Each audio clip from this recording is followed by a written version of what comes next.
Kompas TV. Kami masih mengupdate informasi terkini terkait dengan arus mudik pada musim Lebaran 1445 Hijriah tahun ini.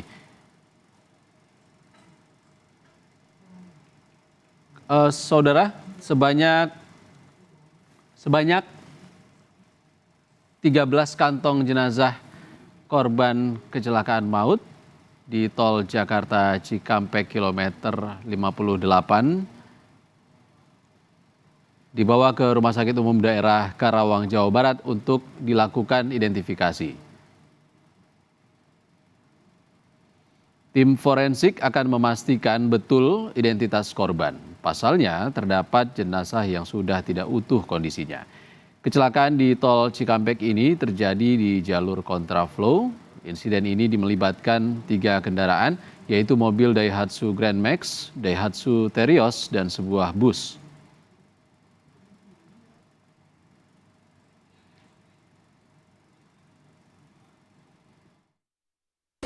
Ada 13 kantong ya, alat tadi 12 kantong, ternyata ada beberapa potongan tubuh yang tertinggal dimasukkan lagi kantong mayat, jadi ada sekarang sudah ada 13 kantong mayat yang sedang diidentifikasi ya. Ada 6 mayat yang masih utuh ya, ini sedang diidentifikasi juga oleh tim Inapis. Ada 1 ya dari data Inapis kita yang teridentifikasi di alamatnya di Kudus. Untuk mengetahui kondisi terkini di ruas tol Jakarta Cikampek kilometer 58 sudah ada jurnalis Kompas TV Gratia Adur dan Adi Wahadi di Rumah Sakit Umum Daerah Karawang. Kita terlebih dahulu menuju Gracia Adur di ruas tol Jakarta Cikampek kilometer 58. Gracia, setelah kecelakaan yang terjadi, bagaimana saat ini kondisi lalu lintas di ruas tol Jakarta Cikampek khususnya kilometer 58, Gracia? Ya, baik Ihsan dan juga saudara, saat ini posisi kami sudah bergeser. Tadi sebelumnya kami melaporkan di kilometer 58, kami bergeser ke kilometer 48 yang ini tepatnya di bawah persis di tol layang MBZ. Kami pindah karena posisi di kilometer 58 tepatnya di TKP lokasi kecelakaan yang terjadi pada pukul setengah 8 pagi tadi. Ini sudah steril seperti itu sehingga arus lalu lintas sudah berjalan normal dari arah Cikampek menuju ke Jakarta. Sehingga saat ini situasi arus lalu lintas di kilometer 58, begitu juga di kilometer 48 arah ke Cikampek dari Jakarta, ini arus lalu lintas sudah kembali normal, sudah mulai lancar. Kecepatan pengendara rata-rata adalah 50 hingga 60 km per jam, saudara. Nah, kalau sebelumnya polisi ini masih memberlakukan rekayasa arus lalu lintas kontraflow dan tadi pasca terjadinya kecelakaan di kilometer 58 ini sempat dihentikan sementara, sekarang sudah tidak diberlakukan kembali sistem kontraflow ini baik dari arah Jakarta menuju ke Cikampek, saudara. Nah, kami pikir ketika proses rekayasa arus lalu lintas kontraflow ini tidak diperlakukan, kami mengira situasinya ini akan kembali macet ataupun terjadi kepadatan di ruas tol kilometer 48 maupun di kilometer 58. Namun nyatanya bisa Anda lihat di layar kaca suasananya terkini justru kembali normal, arus lalu lintas lancar dan tidak terjadi adanya kemacetan ataupun kepadatan arus lalu lintas. Nah, untuk sampai kapan rekayasa arus lalu lintas kontraflow ini akan dihentikan, ini kami masih menunggu informasinya dari kepolisian, karena sampai saat ini tim kepolisian masih melakukan proses evaluasi terkait efektivitas dari kontraflow sendiri, karena kronologi sebelumnya hal ini terjadi di sekitar pukul 7 pagi seperti itu, dan itu terjadi di jalur kontraflow dari arah Jakarta menuju ke Cikampek, di mana kendaraan ini tiba-tiba oleng kemudian menabrak bus dari lawan arah seperti itu, sehingga tadi total kendaraan yang sudah dievakuasi oleh tim petugas jasa marga, kemudian dari kepolisian, itu ada 3 kendaraan. Yang pertama adalah Daihatsu Terios, kemudian Daihatsu Grand Max, dan juga dari bus sendiri. Ada 1 orang yang mengalami luka berat, yang ini merupakan supir dari mobil Daihatsu Terios, dan saat ini sudah dilarikan ke Rumah Sakit Umum Daerah Karawang, sedang menjalankan perawatan secara insentif di sana. Kemudian juga para 13 kantung jenazah ini juga sudah dibawa oleh petugas kepolisian dan dilakukan proses identifikasi di RSUD Karawang. Nah, sampai saat ini Ihsan dan juga saudara, kami masih menunggu ada berapa jumlah korban akibat kecelakaan ini, karena polisi masih mengkonfirmasi membawa 13 kantung jenazah, karena 13 kantung mayat ini posisinya sudah tidak kembali utuh seperti itu, sehingga kami masih menunggu proses identifikasinya seperti apa. Nah, sementara ditegaskan kembali bahwa situasi arus lalin setelah terjadinya kecelakaan di kilometer 58 saat ini kembali normal dan lancar. Ihsan. Masih ada 1 korban luka berat yang saat ini dirawat intensif di RSUD Karawang. Kita langsung menuju RSUD Karawang, sudah ada jurnalis Kompas TV Adi Wahadi di sana. Adi, dari 12 korban yang meninggal dunia, apakah sudah diketahui identitasnya? Iksan dan juga saudara, berdasarkan keterangan yang kami terima dari Menteri PMK Muhadjir Effendi yang tadi sempat mengunjungi Rumah Sakit Umum Daerah Kabupaten Karawang, memastikan total korban dari kecelakaan kilometer 58 adalah sebanyak 12 orang. 7 diantaranya laki-laki dan 5 diantaranya adalah penumpang berjenis kelamin perempuan. Dari hasil identifikasi yang dilakukan oleh tim forensik RSUD Karawang, kemudian tim Inafis Polda Jawa Barat dan DVI Polri, baru 1 orang yang berhasil diidentifikasi. Ini bernama Rizky, berasal dari Ciamis, berusia 22 tahun. Sementara 11 korban lainnya masih dalam identifikasi korban. Ada 1 lagi yang teridentifikasi namun masih dalam pendalaman, yakni warga asal Kudus.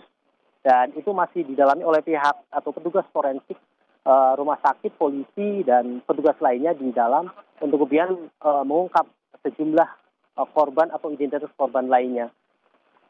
Ihsan dan juga saudara, saat ini upaya-upaya untuk bisa mengungkap data ke-12 korban masih terus dilakukan. Salah satunya dengan mengundang bagi keluarga siapa saja yang merasa kehilangan keluarganya dalam perjalanan mudik menggunakan kendaraan Grand Max agar bisa segera menghubungi posko mudik terdekat, kemudian akan dibantu oleh pihak kepolisian atau datang langsung ke RSUD Karawang dengan memberikan ciri-ciri langsung atau seperti apa. Dan selain itu, polisi juga membuka pos mortem dan intermortem untuk bisa membantu proses identifikasi para korban. Dan berdasarkan kunjungan dan wawancara kami dengan Menteri PMK, berikut kronologi kejadian dan jumlah korban yang terlibat pada kecelakaan kilometer 58 tol Jakarta Cikampek.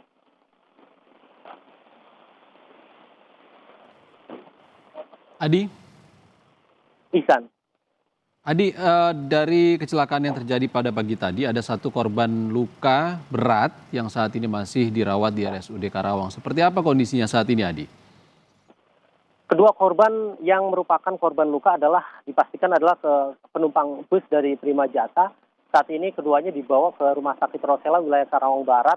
Dan saat ini korban kecelakaan 1 orang sudah mulai sadar, namun 1 orang lagi masih dalam kondisi berat dan harus dalam penanganan intensif tim Rumah Sakit Rosela Kabupaten Karawang. Dan berikut wawancara kami dengan Menteri PMK Muhadjir Effendi saat melakukan kunjungan ke Rumah Sakit Umum Daerah Kabupaten Karawang, tepatnya di ruang pemusaran jenazah Rumah Sakit Umum Daerah Kabupaten Karawang.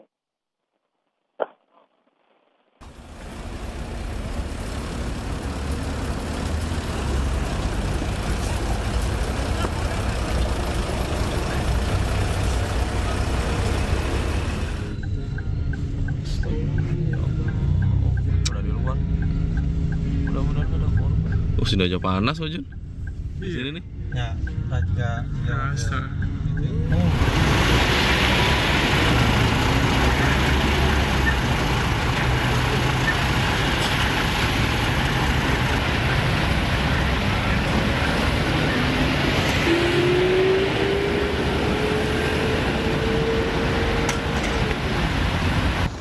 maju, kalian ribut, saya yang videoin.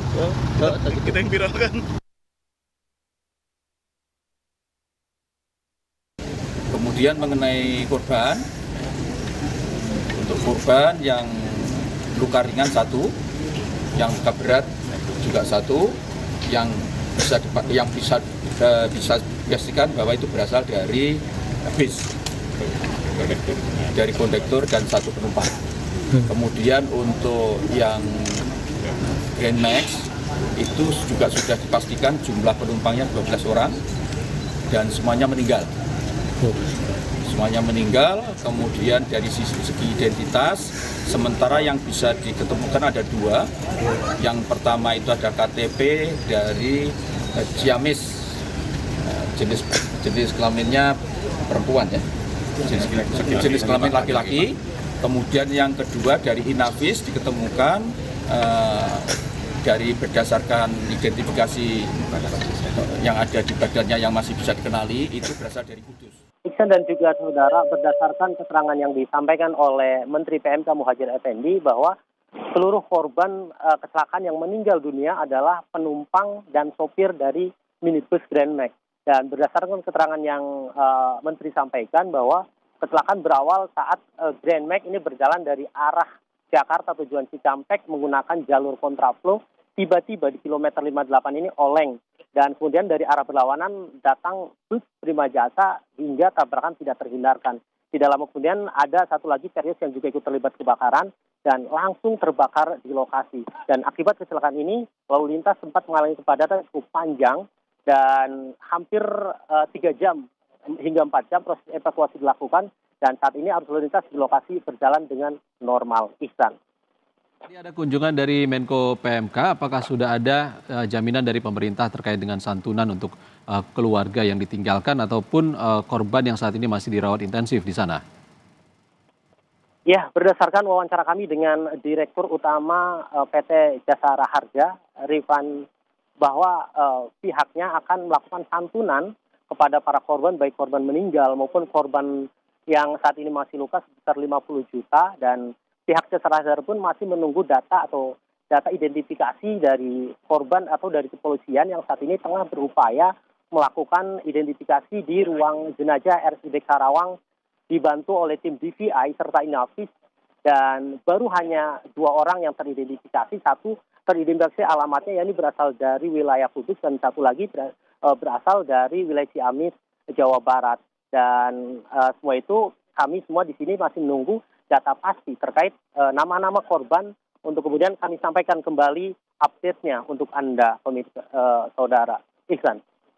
Terima kasih Adi Wahadi melaporkan langsung dari RSUD Karawang. Sebelumnya ada Gracia Adur melaporkan langsung dari kilometer 58 Tol Jakarta Cikampek. Terima kasih kawan-kawan.